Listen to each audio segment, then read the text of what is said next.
rolling sequences for just a general foam rolling of the whole body. So you start with the foam roller in front of you, and then you place your hands flat on the foam roller, and you keep your hips over your knees, and then you push the foam roller further away forward as you look up, and you try to arch your back, and you lower through the armpits. Okay, so you don't want to go backwards with your bum too far, you just stay as much as you can to the front, and then you lift your navel up and you tuck your bum to bring the roller in, still keeping the hips over the knees, and then you just go exhale as you go down, and then inhale as you come up. Remember to engage the abdominals as you come up and around the spine, and then you go down with the armpits, reach forward, push the roller away with your shoulders, elongate through your spine, try to look up as much as you can, and then come in again. So you can do as many as you like here, as you feel it's good. You'll feel if you're starting to do too many, you'll feel it becomes like strenuous in the arms, so that you feel it's becoming an exercise. Okay, so then you do a few of those, and then you turn onto the side. So you lie on one of your sides, you keep the roller underneath you, and you put it just on the edge of the shoulder blade there. So it's not in the armpit, just below the armpit, and your palms facing to the ceiling, and you put your head down so you lie bent over the foam roller. If this hurts already too much, then you can lift your head up and support it with your arm or your hand. Otherwise, you can also put a towel underneath your chest on the foam roller. So that also, not, if it's not that hard, then it usually is not so intense on the fascia. So you lie down. If you can, you put your head down, then you put the opposite hand behind your head. And you stay in this position, but you just roll forward towards your chest. Reach with your elbow to the front of the foam roller, and you put your head back into your hand, let it lie on your shoulder as you roll backwards. So you open your chest, try to keep the knees and the legs relaxed, so you don't start tensing your hips here. If it's tight, that often happens. So you go over and forward. If it's too intense, you can always just move just off the sorest point, and then you roll again. Sometimes our shoulder blades are a little bit stuck, and then it kind of hops when you roll backwards. But then you just have to move down a bit and work it there a bit for a few times before you, maybe the next day or so, you move up to the more correct spot of targeting the lats as it goes down the back. Then you do just deep breaths and open and roll. I will say it like 5 to 10 times. Roll slowly, roll intentionally, roll with deep breaths. And then you can come up. You just stagger your knees, and you bring this arm that you were just on, and you bend it over your body, and you just bounce it forward.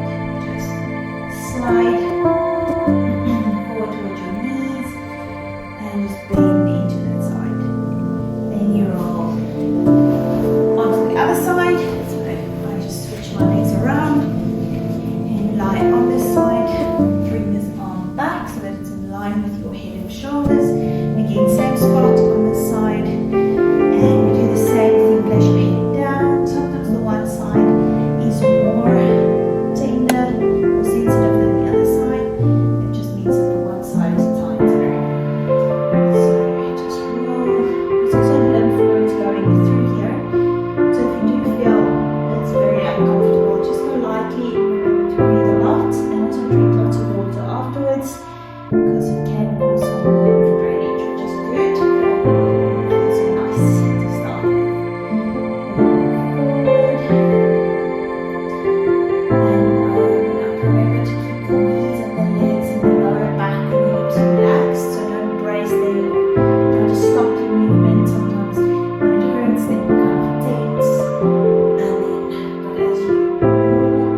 refill with new fluid. So that's a lot of what's happening when you do fascia rolling.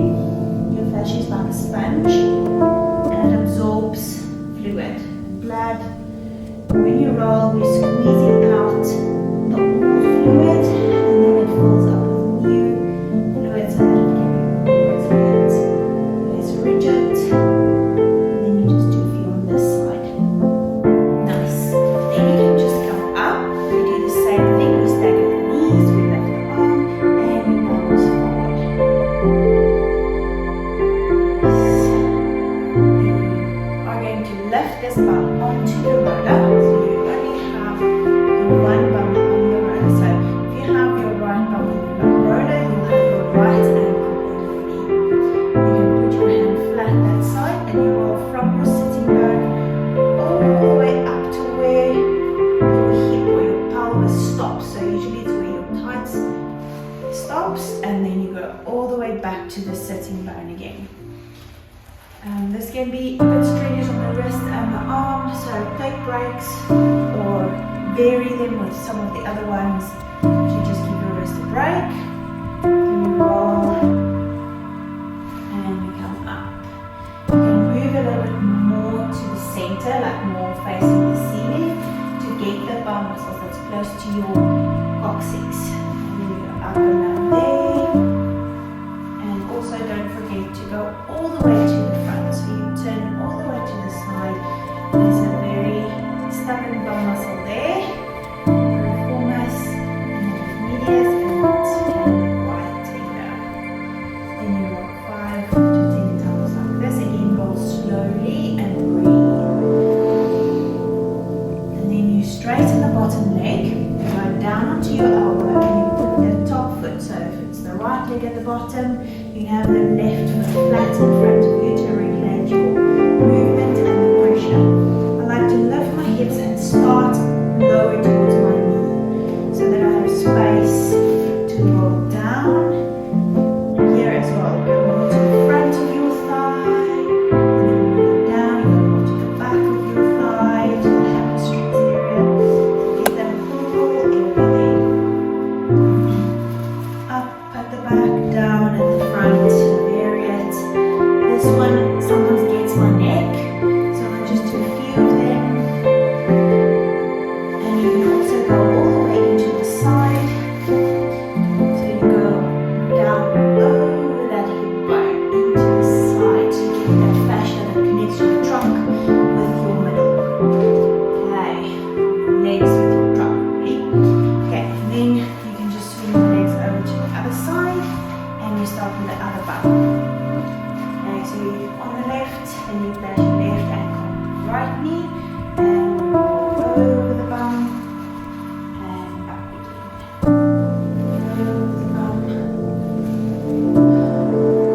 Sometimes I kind of tense with my upper body trying to do what I'm doing, and it is a little bit painful, so then we kind of tense in our shoulders, but just put your neck where you feel it's more relaxed and try to relax the shoulders so you don't create a tense neck while running the rest of your body. And again here, vary whether you're on the complete side of your hip all the way up to the hip bone, or whether you're more close to your coccyx, tailbone, over the big area of the bum. Go all the way to the sitting bone and back. I always do as many as feels good. So if I feel the side is quite tight, then I will do a few extra. If it's too tight and I can't tolerate it, I do 3 or so, and another side to probably 4. Otherwise, if it feels completely good, then I don't spend too much time there. So you're going to place your elbow down. Again, push the roller down the leg, and then you can walk up and down over into the hip and all the way to the knee, so you can get the, don't go over the bony parts of the knee, but you know the side of the back of the knee, there's the attachment of the hamstrings, so it's nice to get it there as well. And again, roll up at the back, and then you go up, and then you go down the front of the thigh so that you get the whole TFL area. So you go up,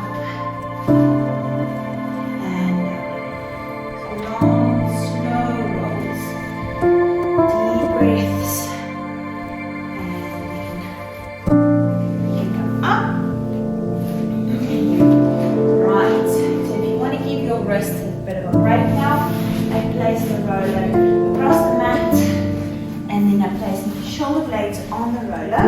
You're facing the ceiling and you place your interlace your fingers behind your head and you bend over the roller. You go down as far as you can and you can arch your back. So you imagine everything from your hips all the way to the crown of your head. You can start quite high with the roller and then we come up. And then again. You elongate from your pubic bone, from your navel, from your hip bones, over the side of your body into your arms, through your arms into your elbows. And then I can feel this side, my lat is a bit short, so I don't want to elongate from here. So try to stretch with my elbows into the wall behind me, and then come up again. So really be aware of your body while you do this. So sense inside which side is long, short, or tighter, or what is going on in there. Maybe you can go a little bit lower to the tips of your shoulder blades. And you can go down again. This one is usually easier because we tend to bend more there than in our upper back. So I just do a few.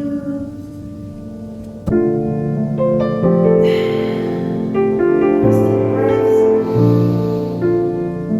Reach with your elbows down and pick up. Then you support your neck with your hands and lift the hips up. And we're going to roll as you go to your neck, you lift your hips more. And then you roll down to where your rib cage stops. So don't go lower than that. And then you go up with the bum more towards your neck. And you want to allow the roller to press into your flesh.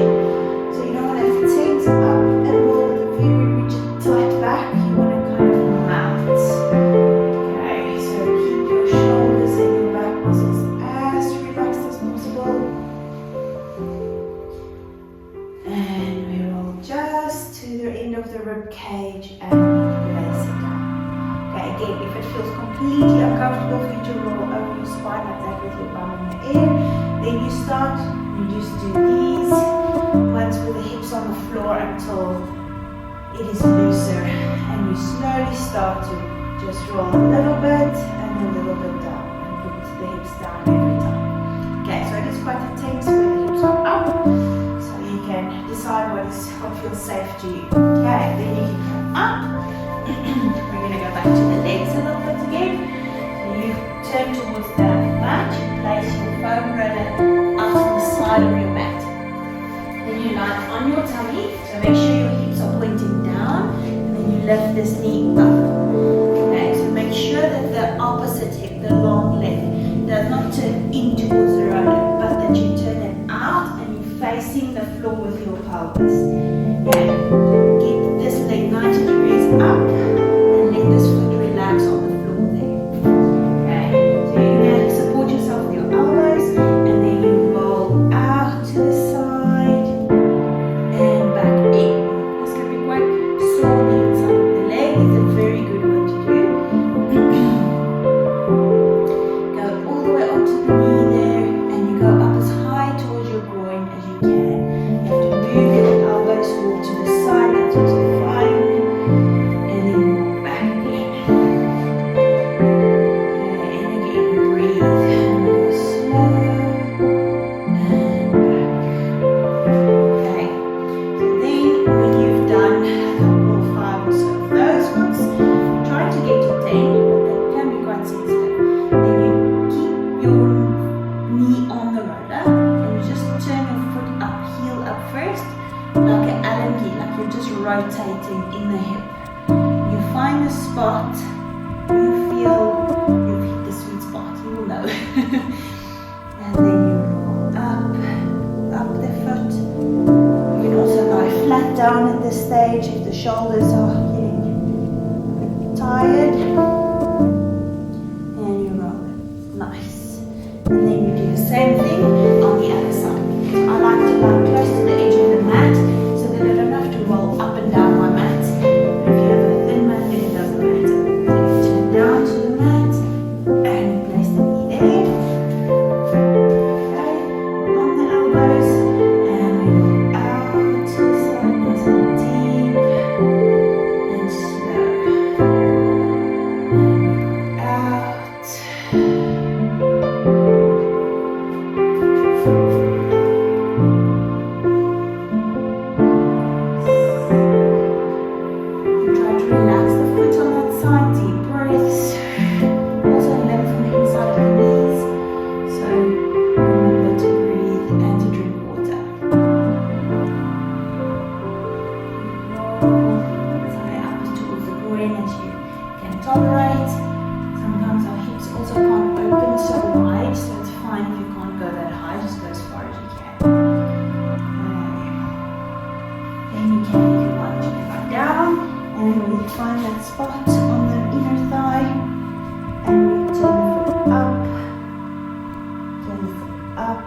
flat, and you place your hip bones on the roller.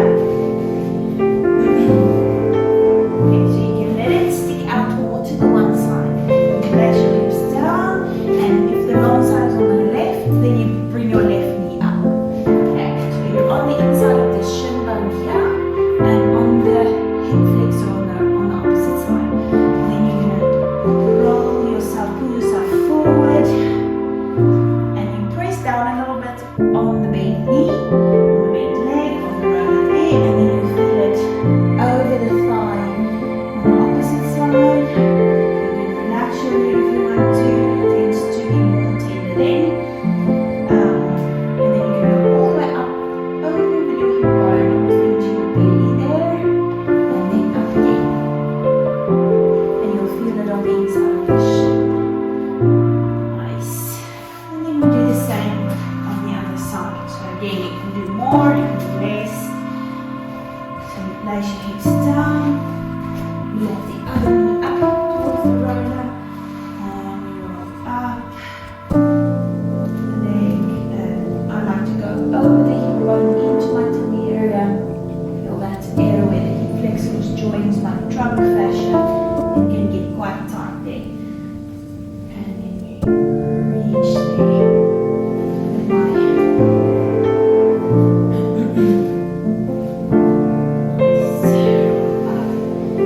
Press down a little bit on the shin if you're not feeling it enough. Sometimes we place all our weight on the long leg and there's not a lot of pressure on that one. Nice. And then just sit back, and I like to end up just by sitting down into my child pose.